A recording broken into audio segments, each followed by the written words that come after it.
Bwana Omari Nyembo maarufu kama Ommy Dimpoz, hali kwake ni mbaya. Ni mbaya kwa sababu taarifa ambazo zinazagaa ni kwamba amefukuzwa kazi na GSM, tajiri huyu ambaye alikuwa ni kama kivuli chake kwa muda mrefu sana. Sasa hapa bila kupepesa maneno nataka nikwambie sababu iliyomfanya Ommy Dimpoz afukuzwe na GSM katika jengo la Salamanda Tower, ambapo ndo alipokuwa akifanyia kazi na ofisi zake zipo pale. Wote tunafahamu kuwa Ommy Dimpoz alikuwa mwanamuziki wa Bongo Flava, akapitia majanga mengi ikiwemo kupata ugonjwa wa koo. Kuna watu wakamtabiria kwamba hatoimba tena, lakini akaenda kufanya operation ya gharama mno ya kurekebisha matatizo yake ya koo, akarudi na nyimbo yake kali. Kuna watu ambao walimsemea vibaya kama Steve Nyerere, lakini baadaye wakaomba radhi. Umeona? Lakini Ommy Dimpoz huyu, ukirudi nyuma kabisa, ndiye aliyekuwa rafiki wa karibu sana wa Diamond Platnumz. Unaambiwa wali struggle wote wakiwa underground kwenye muziki mpaka kaja kutoboa. Ommy Dimpoz ndiye aliyomtoa Vanessa Mdee kwenye game kwa nyimbo zake kadhaa na mpaka Vanessa akasimama. Lakini ukiacha yote hayo, Ommy Dimpoz hapo katikati akaachana na muziki kabisa, lakini akaweza kufanya vitu vikubwa sana mpaka watu wakawa wanajiuliza, huyu jamaa anafanya hivi vitu, pesa anatoa wapi, kwa kazi gani aliyokuwa nayo? Nafahamu kwa hivi juzi kati aliandaa tuzo za comedy Tanzania, stand up comedy, na akagawa tuzo. Lakini ukiacha hivyo, alimleta Mama Samia kama mgeni rasmi, kitu ambacho watu walikuwa na maswali ya kutosha. Ukiacha hivyo, Ommy Dimpoz hapo nyuma alikuwa na safari nyingi za nje ya nchi. Alikuwa akisafiri, yani kawaida, kwenda Dubai, kwenda wapi ni kawaida. Kwa pesa gani? Kuna watu mpaka wakamzushia mambo mabaya kwamba huenda anatumiwa, huenda mwenzetu ni upinde, kwa sababu pia mpaka sasa hivi hajaoa. Umeona? Kiache hivyo amekuwa na urafiki sana na Waarabu. Kumbe bwana, yote hayo alikuwa anawezeshwa na GSM. Na kubwa zaidi ni lile tukio la kuwa Mtanzania wa kwanza kupiga picha na Ronaldo huyu superstar, mtu kamkaribia na kapiga naye picha. Ujue vitu vyote hivi vikawafanya watu wajiulize, waseme Ommy Dimpoz ana kila kitu, kwa nini haoi? Lakini mali na jeuri ya Ommy Dimpoz kufanya chochote alichokuwa anakitaka, kama nilivyokuambia, alikuwa anafanya kupitia GSM.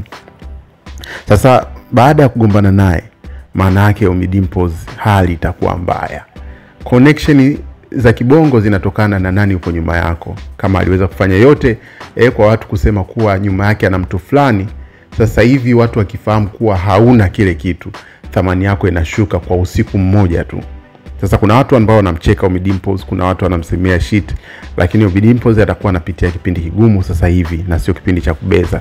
Kiacha yote hao, sababu ambayo huenda inatajwa kuwa kumtoa Ommy Dimpoz pale, kubwa kabisa inatajwa kuwa Ommy Dimpoz kuwa shabiki wa Simba.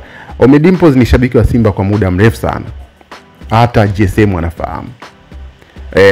Mambo kadhaa kuhusu kuonyesha kuwa yeye alikuwa shabiki wa Simba alikuwa hadharani, mpaka alisha kuongea hivyo mbele za media, kwa hata GSM alishamshawishi sana Yanga, lakini alikataa.